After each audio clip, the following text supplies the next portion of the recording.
In behalf of Andrews University Chemistry Department, I want to welcome all of you for this Thursday seminar. Our speaker for today is Dr. Alvin A. Holder. The title of his speech is The Versatile Cobalt, Its Role in Fighting Cancer and Production of Hydrogen. So when you see the abstract, he and his group are dealing with solving major world problems. One is cancer, the other one is dwindling down of fossil fuels, which affects our environment. So they are dealing with that one. And he has mentioned that he will talk about that one. The two divalent ions which they are using mainly are cobalt. What is the chemical symbol for cobalt? Yeah. All right, and he also used ruthenium too.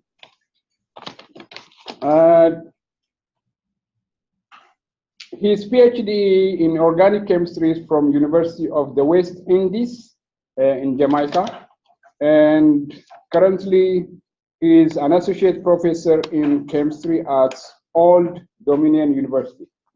So welcome, Dr. Alvin Albert. These are the chemistry majors, and we have also other science majors in the STEM area.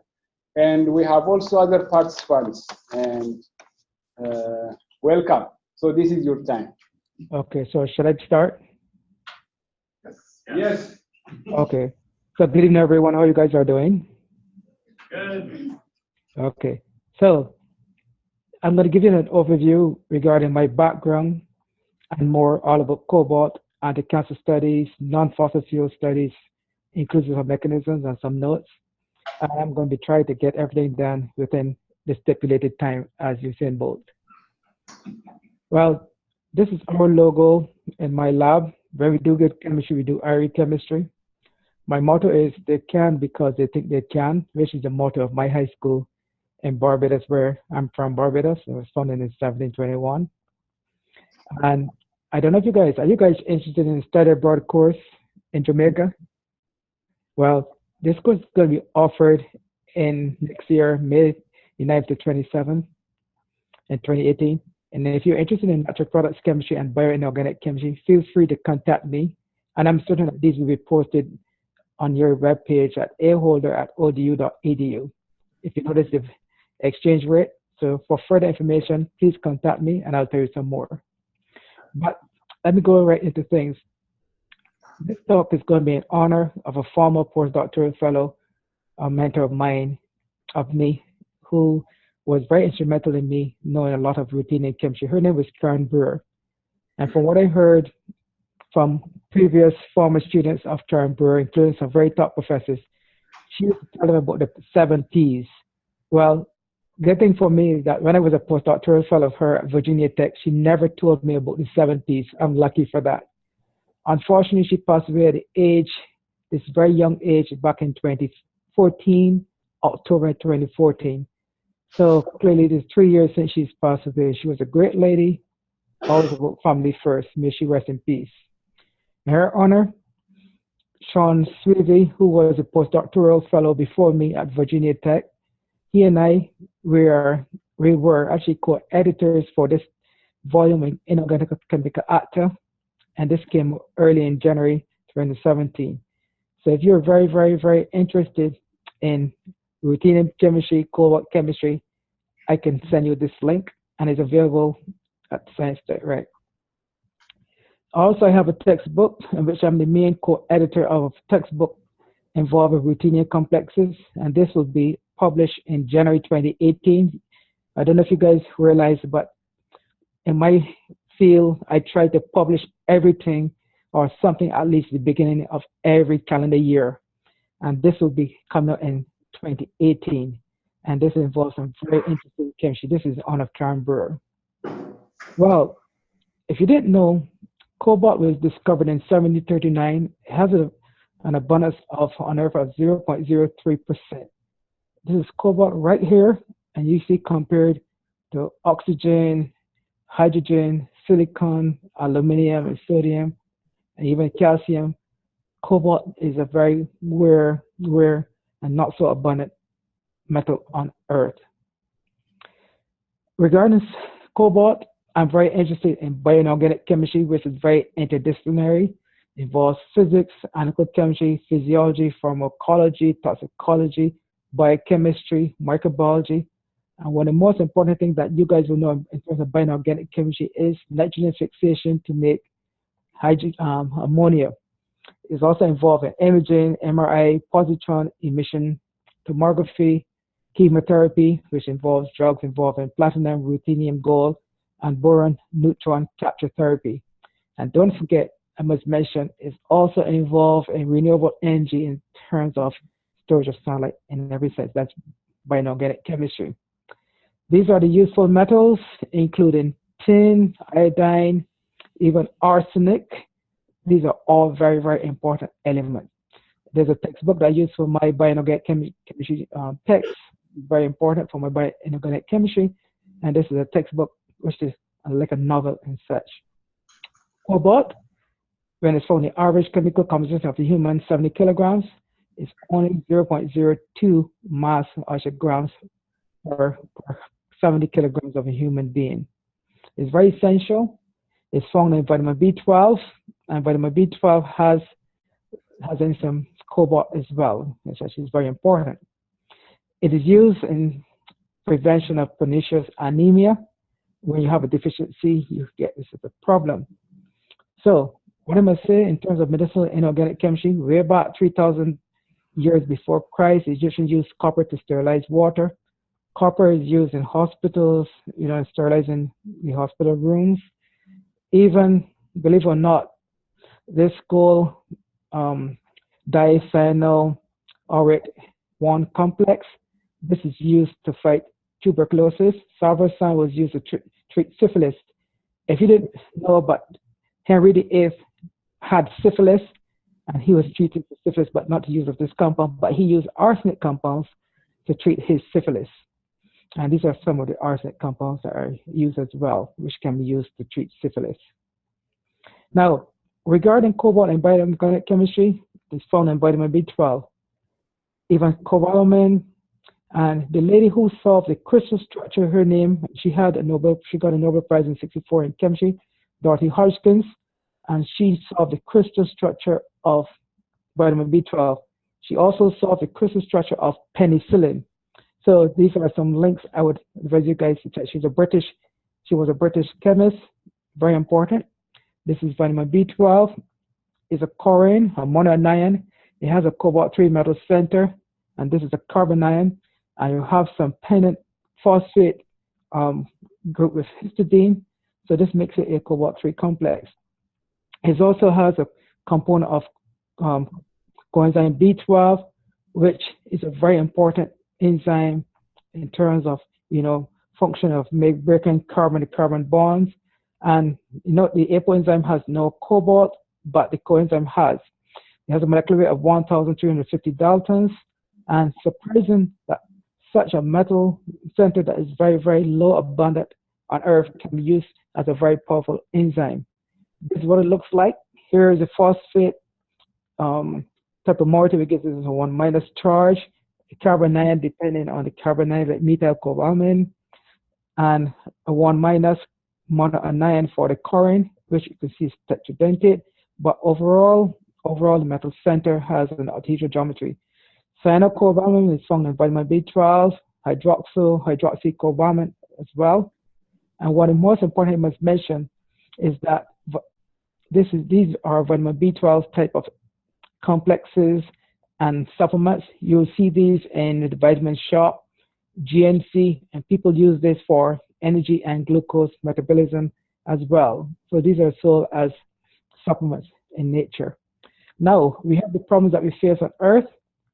And one of the most important problems that we try to prevent, and you can see projection between, from 2005 to 2030, you can see that cancer is really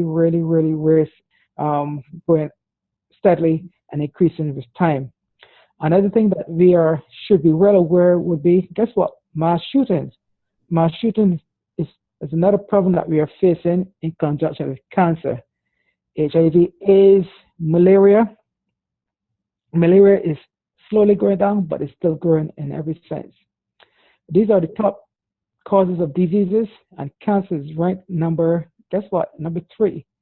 Senility, you name it in terms of Alzheimer's diseases, tuberculosis, but cancer is ever a prevalent problem. I'm going to show you here cancer death rates by race and ethnicity. African Americans have the highest rates regarding men or women in terms of cancer. Asian Pacific Islanders have the lowest rate in terms of having cancer, but I must mention that in terms of a health disparity, African Americans have this health disparity when compared to other races, inclusive even of whites. These African Americans have the highest rate of cancer. Well, in June this year, I was invited to this conference on the 12th Annual Conference on Health Disparities, Evidence-Based Approaches to Reducing Cancer Health Disparities at University of North Texas Health Science Center in Fort Worth, Texas. And Joseph Unger, he gave a talk on income and age disparities in access to cancer clinical trials, models, evidence, and implications. And he works at SWOG, and this is a company that's based in Washington, Seattle. This is Joseph, and he spoke about health disparities, which are differences in the incidence, prevalence, mortality, and burden of diseases that exist among specific population groups. And when I say health disparities, I'm referring to African Americans and predominantly more of minorities and such. Joseph showed Allison.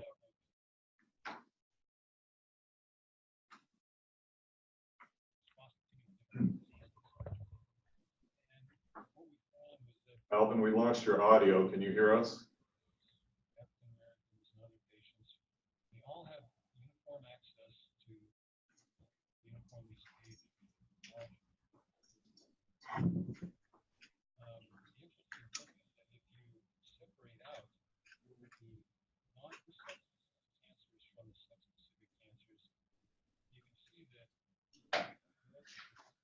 We lost your audio. Can you hear us?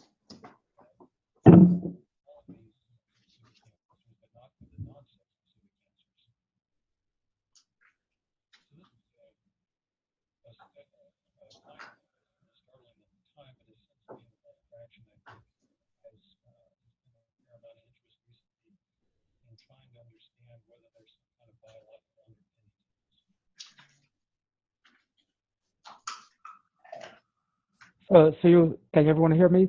Okay. So the most important I must mention here is that African Americans have a very high hazard ratio, which is more like 1.21, 1.41 when compared to other races in terms like men, they have a high rate of getting prostate cancer, the women hurt themselves, and ovarian for women. So one thing I must mention, these are some photos that were actually presented by Dr. Robin Young for the Center for Cancer and Blood Disorders in Fort Worth. I must mention, you're going to find that the following slides are gross, but this is a health disparity among African American women, namely triple negative breast cancer TNBC. Are you all ready? Yes or no? Hello? Yes. Are you guys ready to see what the slides look like?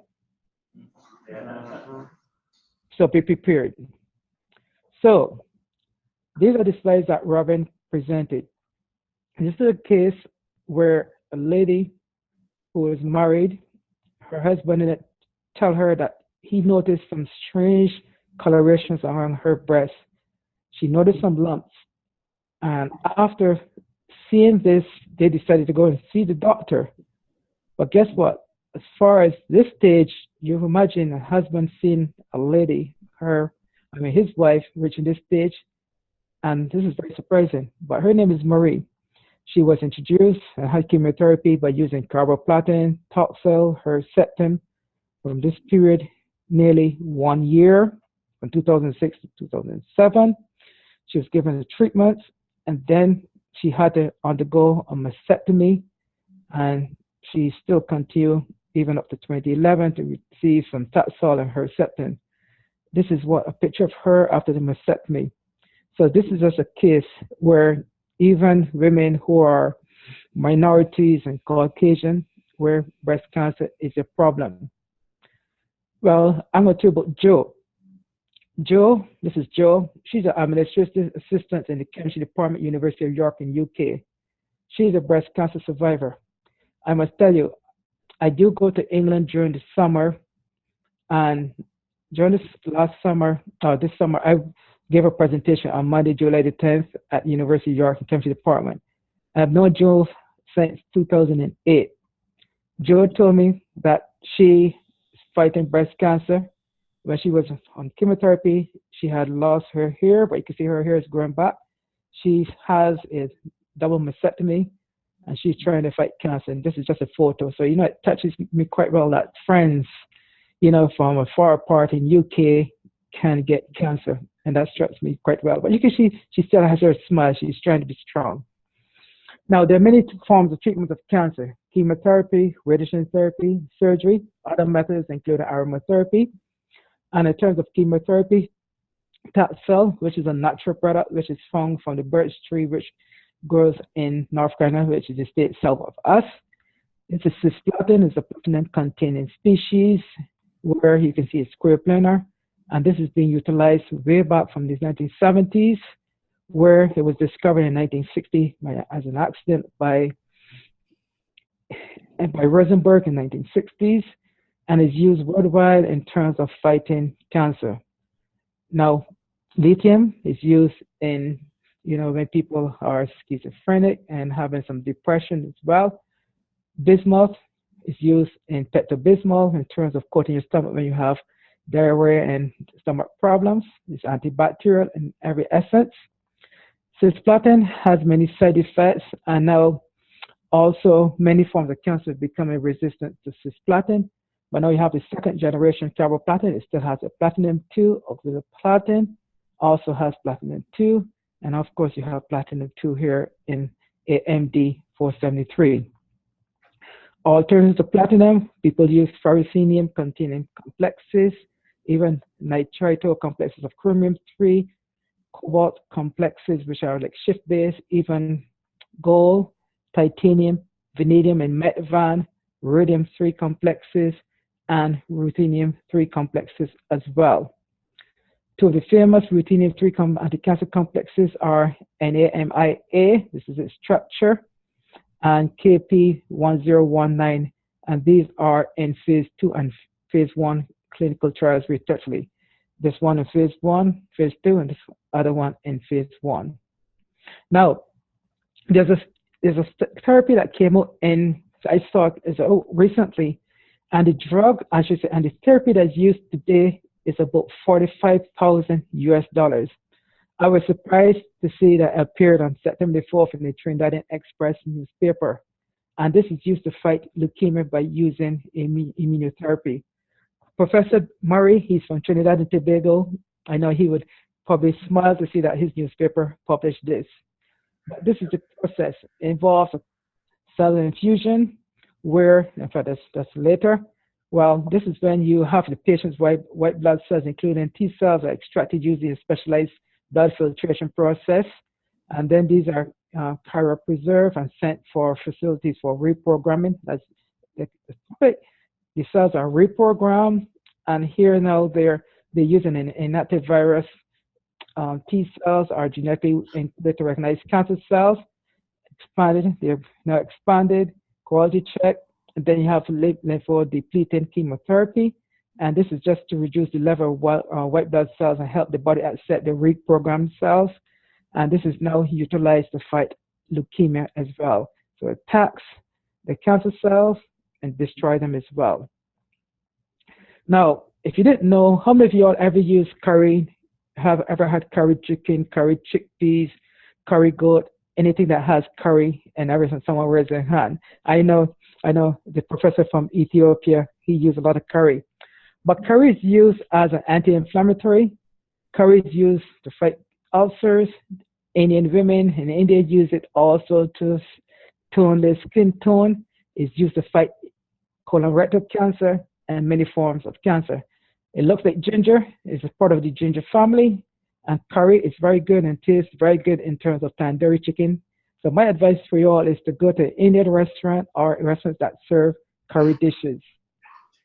It's used to also to fight Alzheimer's disease as well, cancer I mentioned, allergies, bronchitis, arthritis, asthma. And you're not going to believe, when I had hemorrhoids, my barber told me to try to use some curcumin, and it helped prevent my hemorrhoids from way back from 2001 until today. Now, when we're talking about natural products, we were the very first group to ever report this ligand. This ligand here, which is a thiosemicarbazone, which was formed by the reaction between a thiosemicarbazide and a ketone, which is called 2-acetylthiazole, to form this complex, this ligand. This ligand is its crystal structure. But 2-acetylthiazole, a ketone from this moiety here, is a food additive. It's found in boiled shrimp, even in beef, as a naturally occurring food additive. So we made this ligand. And this ligand, we utilize it to make this complex, this copper-2 containing complex. This is its formula. It's green in color in the solid state. It dissolves. It has a very, not such a good solubility in DMSO, but it's what it looks like in DMSO.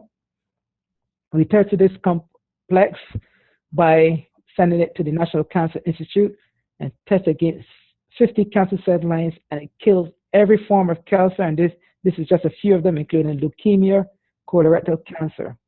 And I must mention the IC50 values are very, very low for HCT116, which is 339 nanomolar. And this is a publication that we published last year, a year ago, where we utilize our compound and use it as a potent drug against colorectal and breast cancer cells and as a poison inhibitor for the human topoisomerase 2 alpha. Now, in terms of the colorectal cancer, these three are colorectal cancer. These are non-cancer cells.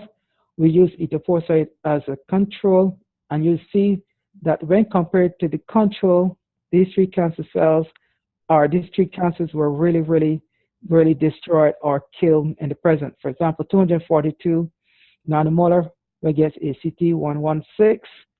But when compared to the non-cancer cells, is that this compound is so toxic, is more toxic to non-cancer cells when compared to the control.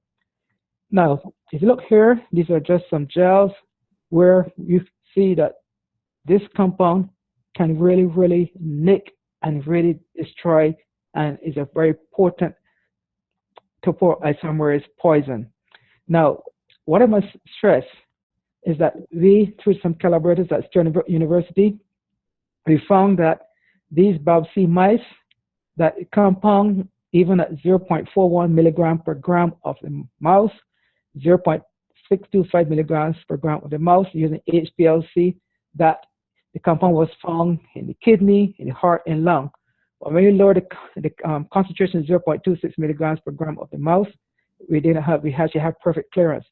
But one thing I must mention though, that the green compound that contained copper, my collaborator told me that she doesn't want to see this compound in her lab again because guess what? It killed all of her mice. And when I say kill, is that when she carried out autopsy, she found that the stomach lining was lime green, the same color of the complex. I must mention, none of my collaborators do wish to have this compound in their lab. So we decided now to look at cobalt. By carrying out a literature search, we found that doxavir was an effective antivirus herpes simplex virus drug. And I must mention that people now are trying now to use in the last decade to find out more about the utilization of cobalt as an anti-cancer agent.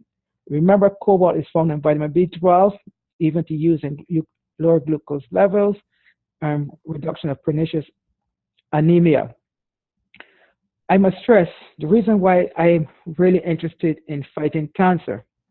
Well, I'll tell you more about my chemistry teacher. When I had received my very first faculty position here in the United States, even though I was a faculty member in Barbados, coming since 2001 until 2006, I was a postdoctoral fellow. The same time when I got my very first faculty position at the University of Southern Mississippi, the offer Mr. Shea, his daughter told me that he's O'Shea. But then what? Mr. Shea was from Ireland, and he passed away with colorectal cancer. Dr. Edward Stiefel, he passed away with pancreatic cancer like Steve Jobs. Professor Jeff Sykes from University of Newcastle in England, he passed away with prostate cancer. Two of my good friends, Mr. Aaron Barrow, he had cancer of the mouth, but he's still living. George Jones, who's a musician, he was diagnosed with colorectal cancer. He had a portion of his colon removed. Ironically, our Prime Minister, David Thompson, former Prime Minister of Barbados, he passed away at the age of 48 with pancreatic cancer. Professor Malcolm Chisholm, a very top researcher in inorganic tissue for Ohio State, he passed away in 2015 of colorectal cancer. This is Mrs. Shea. This is Mr. Barrow, and George, still alive. This is my former Prime Minister, Mr. David Simmons, Mr. David Thompson, sorry. This is Ed Stiefel. Sorry, this is Ed Stiefel from, well, he was from ExxonMobil. This is Jeff. This is Malcolm Chisholm, and this is Mr. Shea standing to the next periodic table when he was teaching me chemistry in Barbados. This is a textbook in honor of Ed and Jeff. We're two pioneers on molybdenum, and this textbook I have published as an editor in honor of Ed and Jeff. Jeff, remember I mentioned he was a very top researcher by Inorganic at University of Newcastle, upon Tyne in Newcastle. And Newcastle is here, which is just north of London, is just south of Edinburgh, Scotland. Newcastle has the Tyne Bridge and also has some castles. It also is close to the end where you have the Hadrian's Wall, which runs from west to east of the UK. And these walls were built by the Romans. Ed was a very good pioneer at ExxonMobil, and Ed helped clean up the oil spill for the Exxon Valdez way back. Remember when they had the oil spill in Alaska? And Ed and these two are very pioneers in terms of molybdenum chemistry. Remember, as I mentioned, Jeff passed away with prostate cancer, and Ed with pancreatic, even though I must mention that he was misdiagnosed for 1 complete year. And fortunately, when they found out he was diagnosed with prostate cancer, he died within 2 weeks of knowing that he had pancreatic cancer. And ironically, their widows are still alive. And when I see them, I usually take them out for lunch or dinner because I still owe them in debt for how their husbands were very good mentors to me. Now, we decided to fight triple negative breast cancer by using a novel cobalt complex with the use of thiocyanate as ligands. The only research of a cobalt-3 thiocyanate complex was reported by Manikandan in 2014. So our work is going to be based on the utilization of this to fight breast cancer. We're going to be utilizing the synergism with nanosecond pulse electric fields to kill them. And this work is based on a master student of mine who graduated from Old Dominion. He's now a graduate student at the University of Kentucky in Lexington. And this is Jimmy, the graduate student. And this is my collaborator, who is one of the pioneers in terms of using electric volt to really, really kill cancer. Gemcitabine, this is a structure. This is used to fight breast cancer as well. So this is my collaborator here, Dr. Bibi.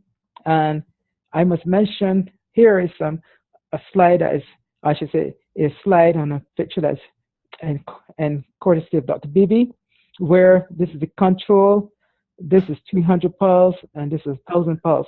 And these are 4T-LUC mammary tumors, and these are 4T-LUC mice that really have the gene and where you can grow the tumor here in the base of the mouse. Now, what you can see here, when we have the control, the tumor size is increasing in terms of days. This is day 6, 10, 14, 17, up to 34. 300 pulse, you can see the tumor is nearly reduced. But as you increase the number of pulse by hitting it with some electrical voltage, you can see the tumor practically reduced down to 0. So this is a technique that is really not that really, that's really not utilized in medicine as yet. Now, To show the success of bioelectrics, this is research building over on Monterey on campus, but they've generated over $41 million by utilizing the way that you can use electricity or electric volts to kill cancer. You imagine this is actually an essence here where Dr. Beebe is one of the pioneers as well at that center, by using lightning quick nanosecond bursts to really, really burst the cancer cells and attack the mitochondria in the cell as well. This is the complex. The complex is a cobalt-3. This is a thioetheric carbazone where it's coordinated through the sulfur as a thion and the nitrogen of the imine as well. It's been characterized, fully characterized. It has an anthracene moiety, 110 phenanthroline around the cobalt. It has an IC50 value of 34. And this is the cell variability versus concentration. Post 24-hour post incubation, we call it compound 3. The ligand here is used as a control, has the IC50 value of 50 micromolar. The starting material greater than 100 micromolar. Cystatin 3.75, where you can see it's not as toxic as cystatin, but has some moderate way of having, in vitro cell assay, and can really, really lower the growth of the cancer cells. And these are carried in triplicates. Mary mentioned that this is a metastatic breast cancer, the 41 as well. It has a luciferase gene where you can monitor this and use the luciferase assay also as well in conjunction with NTSSA. We carried out some DNA interactions. The binding constant was 1.89 by 10 to the 4, and this is just a spectrophotometric titration. When compared to this routine complex, which has the PPZ, and I must mention the PPZ, the ligand here in this complex, these are very good intercalator, similar to ethidium bromide. Ethidium bromide is used as stain where you can visualize DNA in agarose gel electrophoresis. Is a carcinogen, and in this complex, it's not as really as a good binding. She's a good binder as these two controls as well.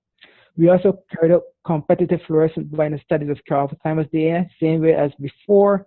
The binding constant apparent was 3.2 by 10 to the 5 per molar, still moderate in every essence. Now, we carried out inhibition of the human topoisomerase, and we found that it has an IC50 value of around 6.3 micromolar. Similar to the copper complex, it's just as an effective where it can go from supercoil to relax and clearly fully nicked in every sense and fully relaxed here. And you can see as you decrease the concentration in every sense, you can see that it's a very good DNA poison. We carried out the role in caspase cleavage of, can you guys see? I have this thing, oh, sorry. And caspase cleavage of cell death. And we use a ZVAD FMK inhibitor, and this is red when it is with, and this is black when it's without.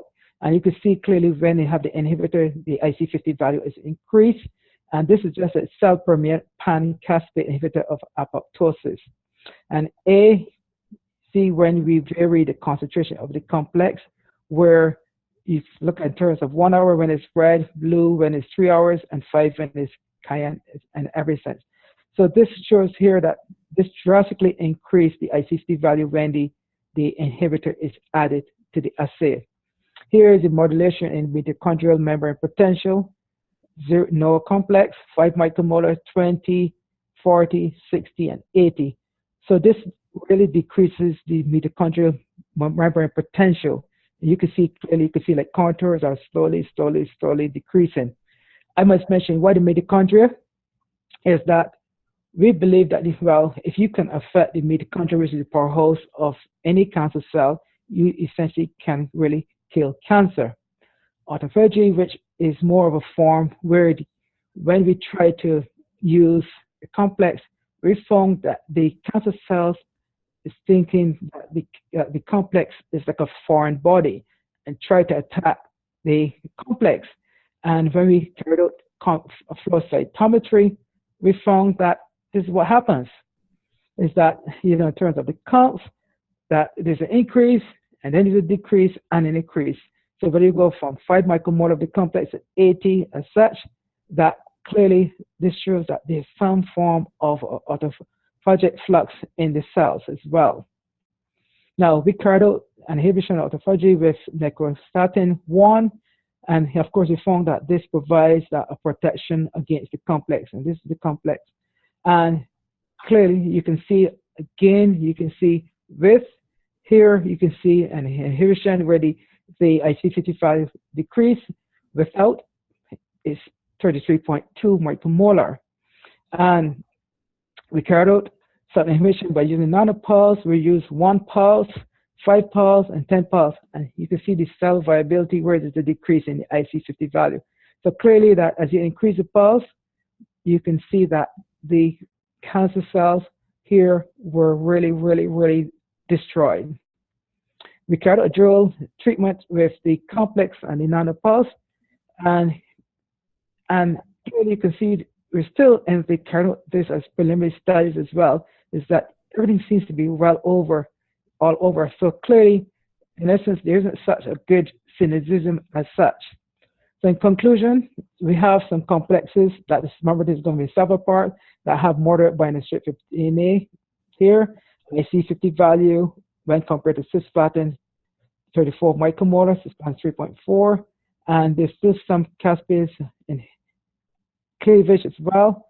And we believe that there's an alternative to the regulated cell death mechanism, and that the autophagic signaling pathway is activated for exposure to compound. So these cancer cells try to destroy the complex, and we are unable to detect a synergism between the complex and the nanoseconds polyelectric fields. But we're trying to change and make some other better analogs than that cobalt complex. Now I'm going to tell you about this project I have, which is an NSF Career Award, which was in 2012, and we obtained $500,000 to carry out this as well. We were trying to make hydrogen from water. The main problem is this: we're trying to find alternative fossil fuels where we're trying to utilize the sunlight in terms of artificial photosynthesis, that we can split water and make hydrogen to fuel our Mini Cooper. We know that the Earth is getting hotter and hotter as the years progress. Why is that? Clearly, there's an increase in the amount of carbon dioxide that is really going rampant all over the Earth. Fossil fuels account for a vast, high percentage of carbon dioxide emissions. And we know that as a problem. Remember the climate change conference that was held in December 2015? It was held in Paris. But think about it, in 2040, the next conference will be held in Mount Everest. And the reason why Mount Everest is that the water levels, sea rise level is going to be way up all the way in Mount Everest. And the only way we can avoid and have that is that we need to have the conference at the top of Mount Everest. So that means that the Eskimos are going to have some problems. You know that really everything is getting out of control, and that the glaciers are melting. The small islands are being flooded by level in sea rise as well. This is another consequence of global warming. This is the same Paris in which I was born in St. John, and this is over at Bath, over where there's a good beach. And during the summertime, and this is in 2015, this beach was loaded with the sargassum seaweed. The reason why the seaweed is populating Barbados is that somewhere down the Atlantic Ocean, where in Brazil, the seaweeds are getting, sargassum seaweed are getting nutrients from runoff. The water is warm, and the seaweeds tend to grow during the summer. And Barbados is such a small island. It's 14 miles wide, 21 miles long. And all around the island, the seaweed was really affecting the beaches. The tourists don't like it. And don't care what we do. And this summer, the same problem. Another thing, as a result of global warming, we see a proliferation of the tunicates, heavy metals pollution. This is in 1960, where you have a lot of reef fish. The reefs were very abundant. Today, the reefs and corals are becoming bleached. And you know, when the corals are becoming bleached as a result of high acidity of carbon dioxide, higher temperatures, we see an invasion of this invasive fish, which is called the lionfish, and these spines are very poisonous. And one of the most important thing about lionfish now is that the lionfish are populating the Atlantic Ocean, way far as from Florida all the way down to South America. And we in Barbados, the only way that we're going to destroy this poisonous fish is to spear them, remove the spines, and they really taste delicious when they're grilled. We see a lot more of sea slugs. These are some photos taken on my study abroad trip where the sea slugs were shown by the students. Now, the only hurricane that really destroyed Barbados was in 1955, Hurricane Janet. I remember when Hurricane Harvey came a couple days ago. I look at its size, and it says that is bigger than Hurricane Katrina. This is Hurricane Katrina. So Hurricane Katrina is like a half of the size of Hurricane Harvey. You know what Harvey did a couple weeks ago in Texas. Now, today, Hurricane Irma, remember, a couple of days ago, this is a picture taken in Cuba where Havana was flooded. These are photos that were taken in St. Martin, the Duck side. You know that this is actually an article that came out today in today's Gleaner, where someone said we seem to be entering into a new climate regime, and we have to quickly begin to reckon with it. It is a regime of the extreme drought, extreme hurricane, extreme rainfall events. We're not used to dealing with this constant onslaught of extreme, and so we need to think about it carefully, meaning every year we get an onslaught with hurricanes. And some of my friends were with me that are in British Virgin Islands, they find it very, very, very tough over there today. You know, well, in St. Thomas Airport is going to take 9 months for it to be rebuilt. I heard that today, this morning on NPR. There's a group of scientists who do not believe that carbon dioxide is the cause of global warming. They sent me this letter here. And this letter, I'm sorry, but it's moving so slow as well. But they sent me a letter telling me about this, that why they disagree about global warming. And to be honest, I don't know why they're sending me that. But to be honest, global warming is here to stay. They sent me this book as well. You can see the book, Why Scientists Disagree About Global Warming. Now, this is at the back of the book, where probably the most widely repeated claim in debate over global warming is that 90% of the scientists agree that climate change is man-made and dangerous. This claim is not only false, but it presents the debate an insult to science. I don't think it's an insult to science because, to be honest, global warming is here to stay. So the main source of energy on life, of course, is, of course, sunlight as well. We also need to have artificial photosynthesis to make hydrogen as a fuel. It's cleaner. The only byproduct, of course, would be water. You can split water to make oxygen, protons, and you can make more hydrogen. We also need to have sunlight that can fuel and store sunlight, have it as a renewable energy, which is renewable to power a city. Dan Nasira has made an artificial leaf where on one side he can split water to make hydrogen, and one side he can make oxygen. There's a YouTube video on Dan Nasira artificial leaf. You need to check it out. Now, way back in 2006, this group of chemists from France, they make a ruthenium cobalt binuclear complex with a bridging ligand. And in the presence of sunlight, they can, in the presence of triethylamine as a sacrificial electron donor, and p-cyanoanilinum tetrafluoroborate as a proton source, where they can reduce the cobalt 2 metal center by shining light and entropimetrically reduce the cobalt 2 metal center to cobalt 1.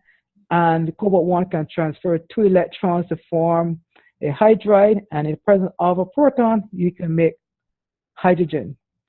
Harry Gray, professor from Caltech, he encourages me to become a solar army like him.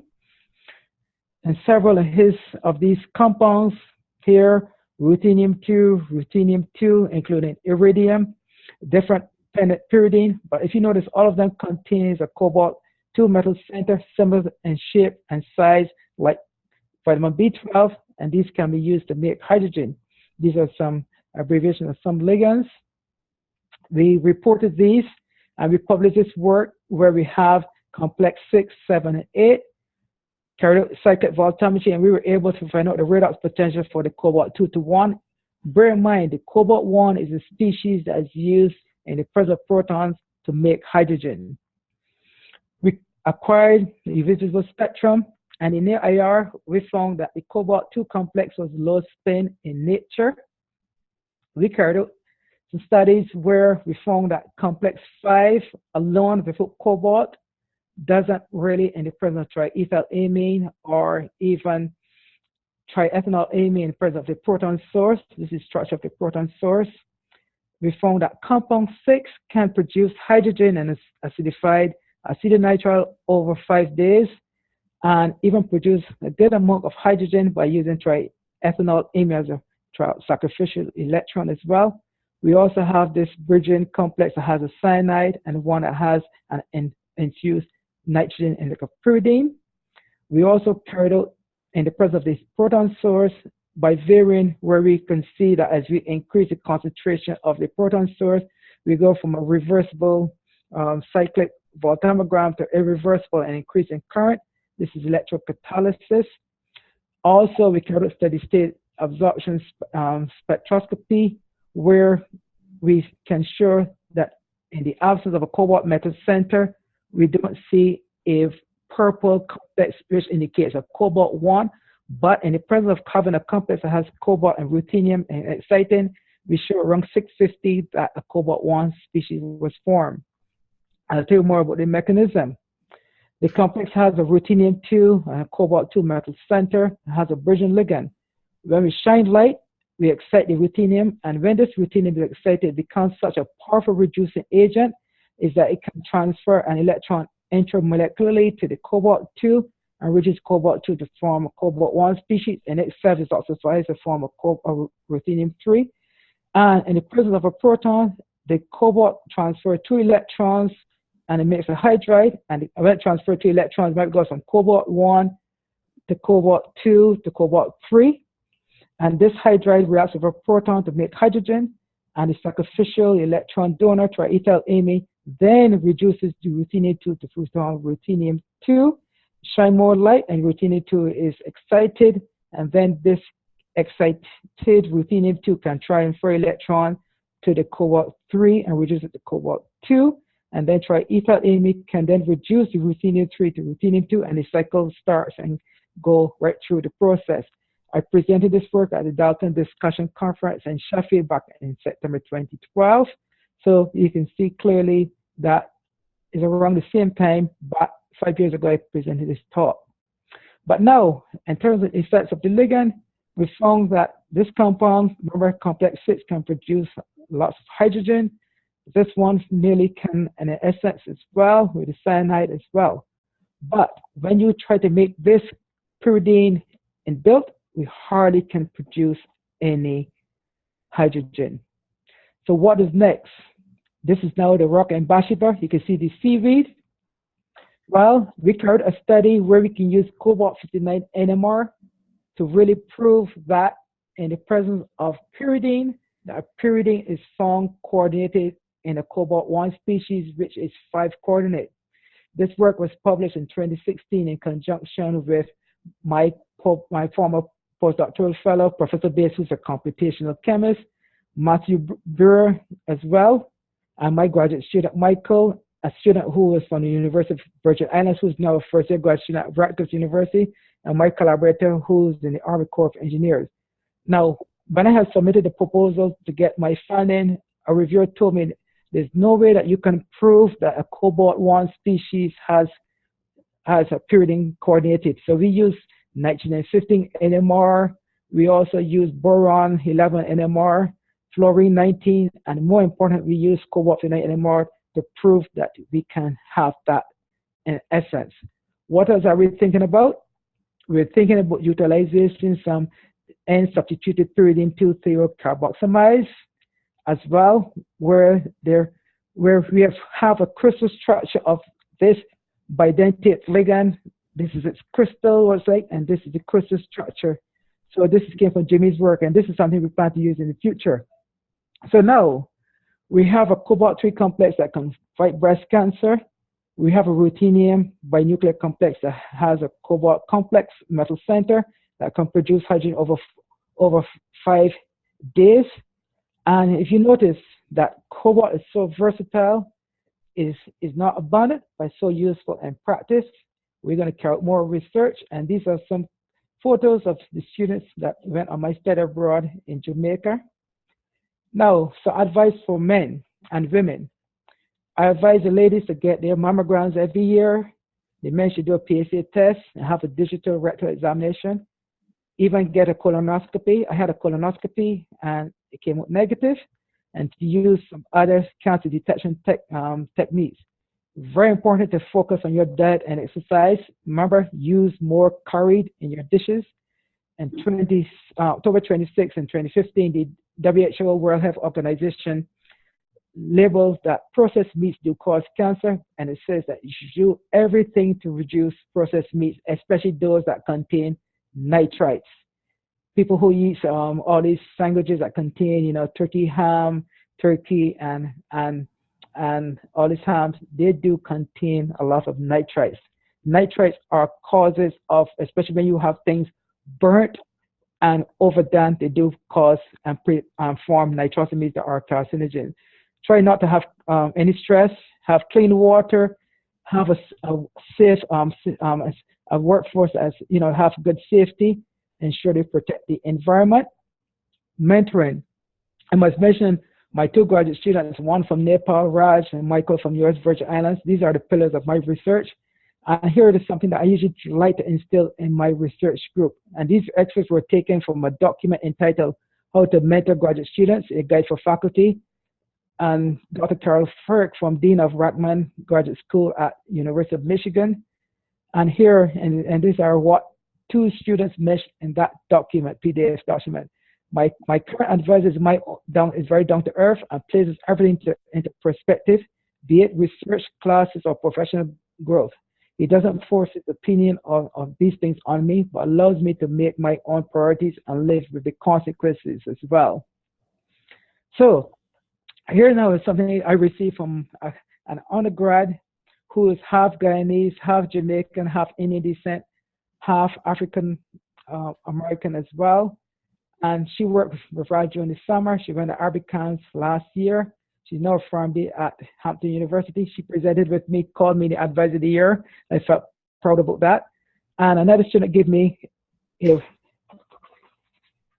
thank you card, which is right here. She gave me this thank you card. And this card is Kristen, and Kristen gave it to me as well. I was really surprised when she presented me with this card. She wanted to do a PharmD, but now I sent her to do some research during the summer, and I told her, and the professors over there told her she's good to do a PhD. And she's working at a company that helps to fight cancer, and she's thinking about doing her master's first and then do her PhD. And she was a health science major.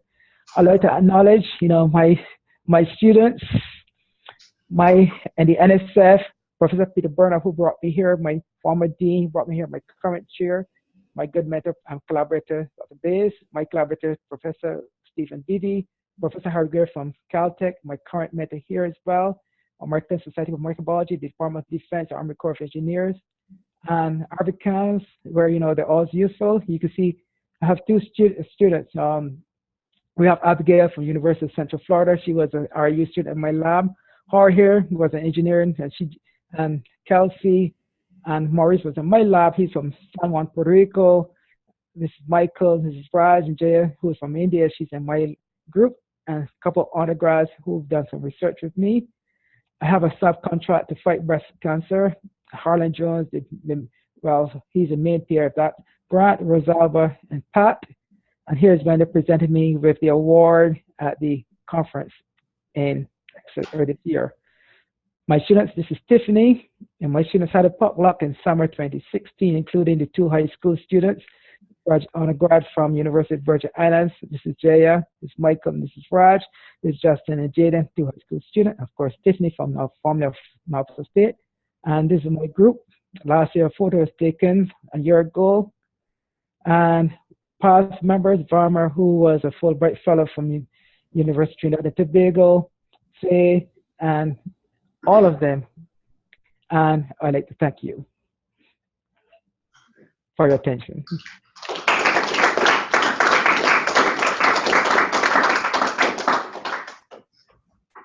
So, any questions? Okay, Daniel. So can you guys speak up? Hello. Say your name. Yeah, microphone. No. Maybe get up closer. Okay. Hello. Can you hear me now? Okay. Hi. Hi. My name is Danielle, and I was wondering, if there are any foreseeable side effects for using cobalt as a cancer treatment, and if there was anyone that you would not recommend to use this because of those side effects. Can you speak a little louder, please? Okay.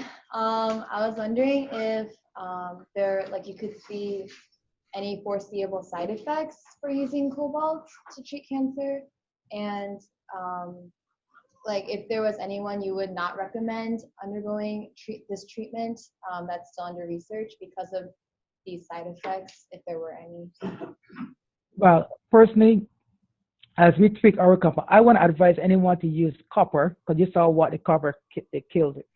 Not only the cancer cells, but the non-cancerous, and it killed the mice. But cobalt is much better because we use cobalt and vitamin B12. We use cobalt is found in our foods as well. But I don't believe that cobalt will have the same deleterious side effects like cisplatin. Because cisplatin causes people to become, to kill the beta cells and make them, like type 1 diabetic. Also has side effects of losing the hair, nausea, whatever. But I would prefer to go the cobalt route as well. Vanadium, of course, can use. We have some compounds that have ruthenium vanadium. And we found that the compounds can only target, guess what, melanoma cancer. They don't even kill any non-cancerous cells at all. And when we shine light, even more dramatic, a process called photodynamic therapy. Do you guys have access to SciFinder, or you guys can even do a Google search of me, Alvin Holder, and vanadium, and you'll see some of my publications. If you wish, I can send you some publications. And I must stress too, I'm looking for some grad students to come and join me in my group in 2018. Are you guys interested in doing that? Even apply to come and do the Jamaican Study Abroad course? Who is interested in applying to come to grad school here at ODU? Anyone? Any more questions?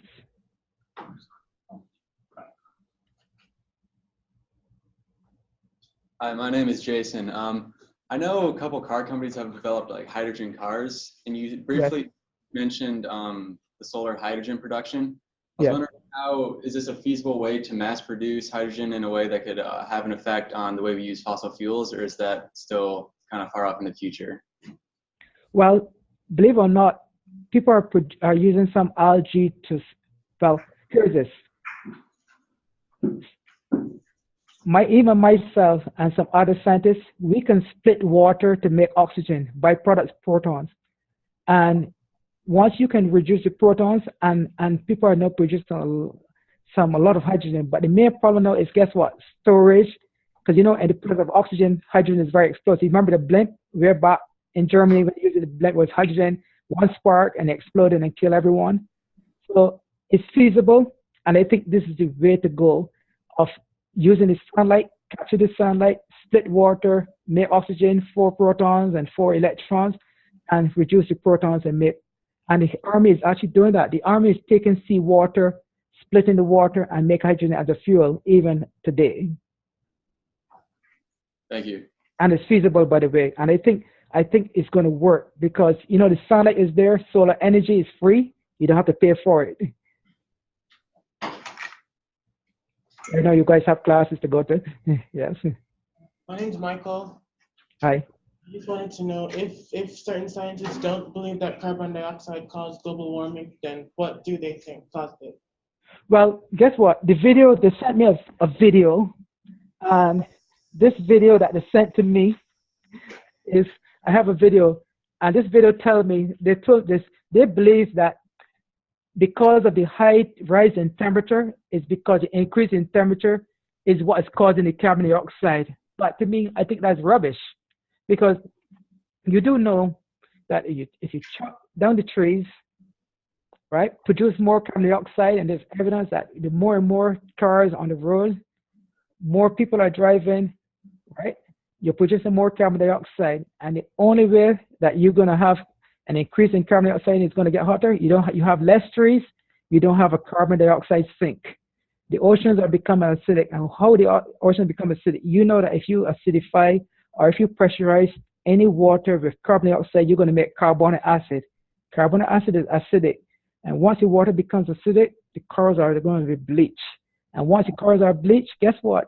Then you're going to kill all the reefs, and you're going to have more small islands susceptible to, like tsunamis. It's actually the North Pole. I don't know if you know, but they're now finding the North Pole ice is becoming so thin that now big ships are now able to go and travel through the North Pole now, because that will even cut them on the routes instead of going all the way, around the Pacific and coming up into Alaska. Is that things are becoming dangerous. And remember, that's just a small group. And to me, Al Gore is really, really true. That's the reason why he got the Nobel Prize. And it's happening. And I know in Barbados, we're producing less sugar cane. Sugar cane loves carbon dioxide. And I find that we're having less sugar cane now, and Barbados is becoming hotter, but not as hot as the United States. But what can we do? We try our best and try to, live and try to use less fossil fuels. Because when the fossil fuels are gone, what are we going to do? Michael, what are you going to do? What do you plan to do, Michael? What are you going to do to prevent global warming? What do you think I should do? Are you going to drive a car full of hydrogen? Right. Or electrical car? Yeah.